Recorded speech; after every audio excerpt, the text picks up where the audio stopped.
upper limb ultrasound guided MSK interventions. First, the indications for upper MSK interventions could include pain management, aspiration, biopsies, embolization of bone tumors, and so on. My talk would be focusing on pain management procedures. First, pain management in general is, as you see, is an emerging subspecialty. You can see that neurosurgeons, orthopedicians, anesthesiologists are performing some of the procedures that I'm going to talk about. However, we as radiologists have the advantage that we have access to image guidance, in contrast to, say, orthopedic surgeons who are used to do these techniques blindly or by palpation techniques.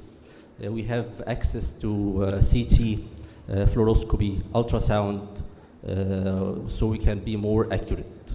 And in some cases, we have the ability to diagnose and manage patients at the same settings.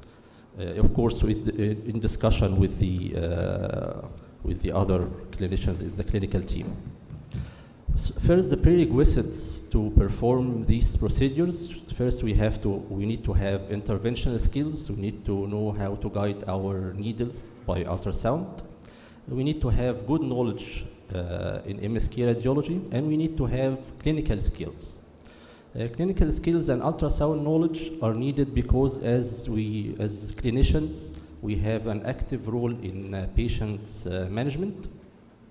We need to identify what is actually causing the patient's symptoms, because in many cases, the patient is coming with multiple possible causes of pain, like a patient coming with shoulder pain, neck pain, back pain. So we need to discuss, we need to take good history from the patient. We need to even perform some clinical tests, not only rely on the referrals note telling us what to do. We need to have a more active role in patient's management. As I said, we may sometimes disagree with the referrer's recommended procedures. We may need to discuss back with them what is the best possible procedure to perform for the patient. First, a basic question everyone may ask: why image guidance? These procedures for pain management have long been performed using palpation techniques or blindly. Why perform image guidance? First, common sense say that we need to be accurate. Image guidance would provide accurate injection to the site, the desired site of pain. But again, some may say, why should we be accurate?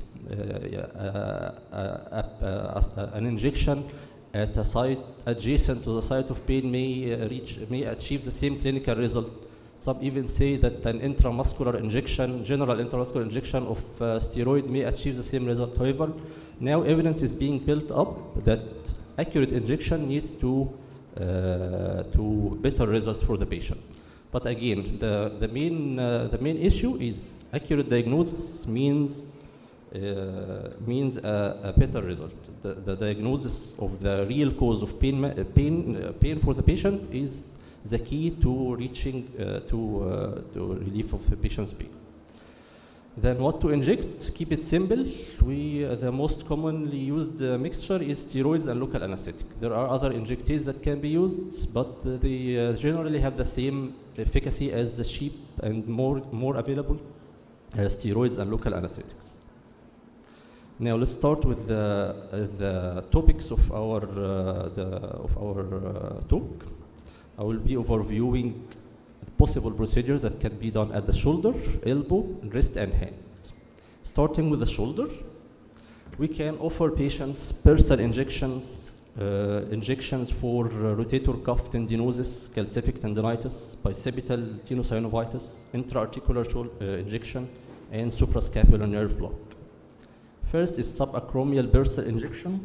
It's a very easy technique. It's usually the first procedure that we as MSK radiologists would perform when we are starting in our MSK intervention pathway.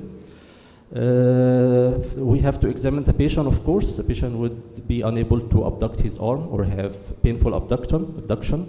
We may do an MRI or ultrasound to look for rotator cuff pathology and confirm the diagnosis of bursitis. It's readily seen on ultrasound as synovitis between the deltoid and the supraspinatus muscle, and MRI again easily diagnosed. Technically, I would prefer the patient to be lying supine, because it gives him more comfort, gives me more comfort, less risk for vasovagal, which can sometimes be encountered in these patients. An injection would be in the plane between the deltoid and the supraspinatus tendon. The injection should be resistance-free. We shouldn't inject steroids into tendons because they cause tendon weakening and may result in increased risk of pain. And if there is significant amount of bursal fluid, we may aspirate prior to injection. In cases with impingement and tendinitis, we may offer patients PRP injection because, as I said, steroids shouldn't be injected into the tendons. We may, on the other hand, PRP can safely be injected intratendinous. Next, move on to calcific tendinitis. It's an interesting condition that can be seen in some patients. There would be calcium deposits in the rotator cuff tendons. It's extremely painful. What we can offer for this patient is what's called barbotage for calcific tendinitis. Simply serial irrigation by local anesthetic and aspiration of the calcific content. We use a larger bore needle because these calcium deposits may obstruct smaller needles. So we need to use a larger bore needle. And if we are lucky, we can get much of the calcification. It can appear in the needle like this as layering deposits within the syringe. Moving on to intra-articular injection. It's indicated for patients with severe shoulder pain from the osteoarthritis or from resistant synovitis in cases of rheumatoid arthritis. Technically, again, I prefer the patient to be lying on his side with the shoulder up. I prefer, again, the posterior approach, targeting the needle between the labrum. This is the glenoid, this is the humerus, this is the glenoid labrum. I target the space between the labrum and the humeral head to be sure that I am inside the joint.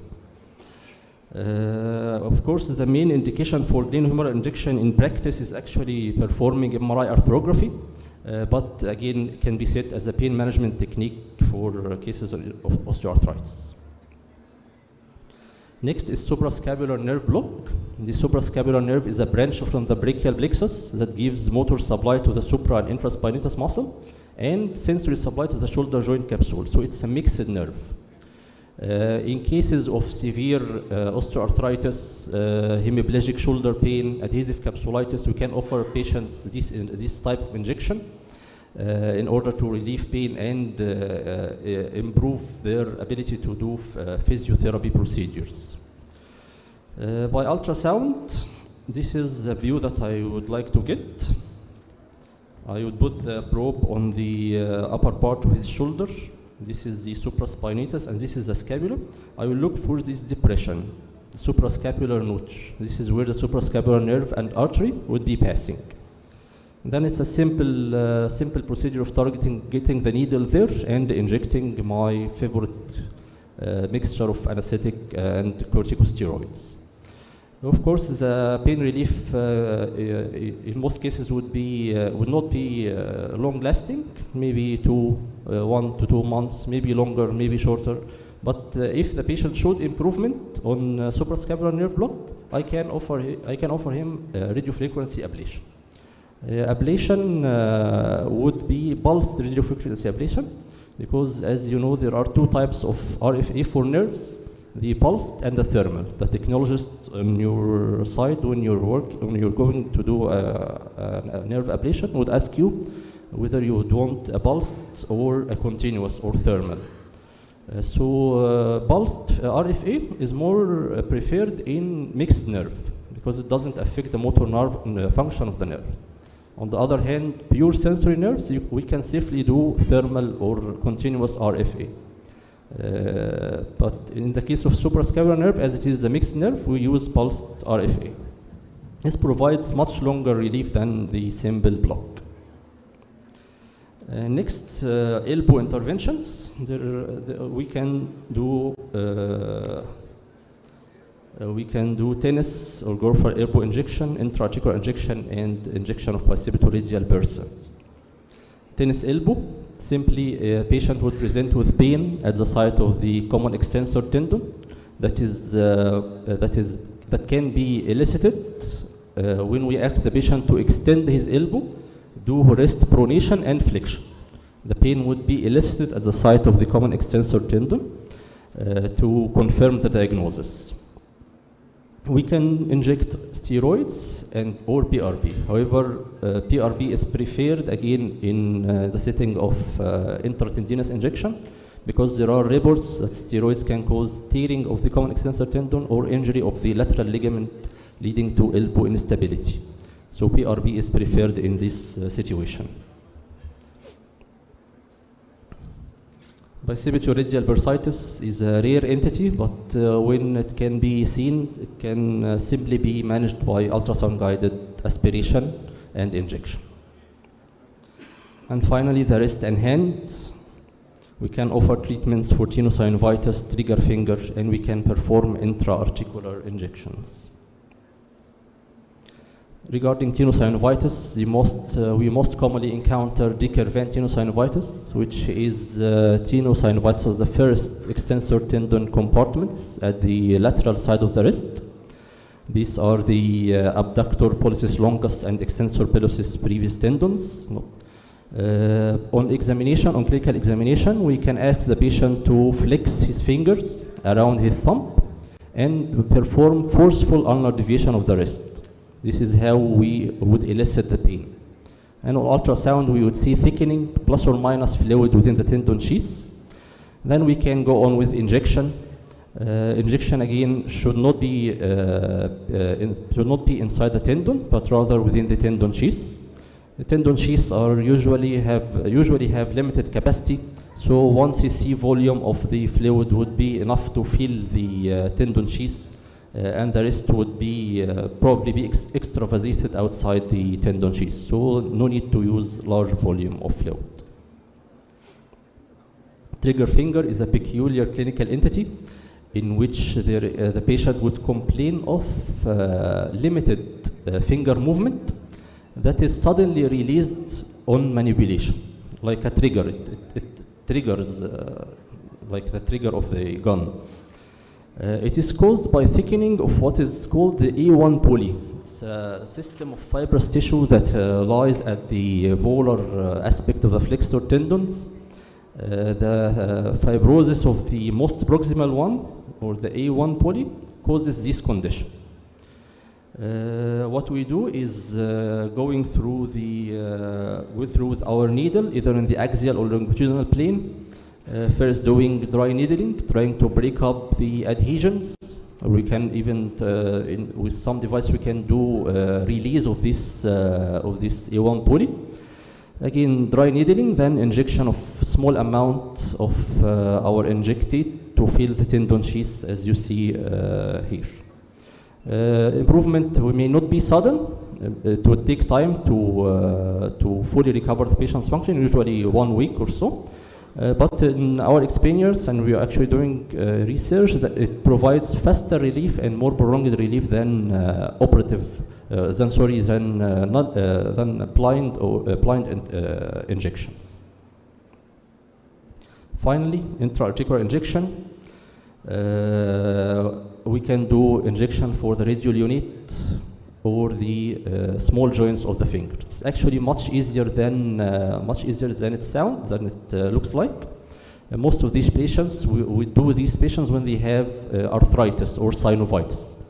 We would see the synovial proliferation in the small joints and target it usually on the dorsal plane, dorsal aspect of the finger, in the axial plane, targeting this synovial thickening.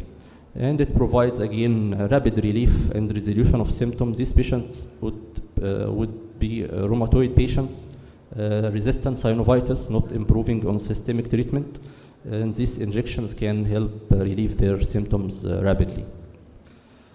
Thank you very much.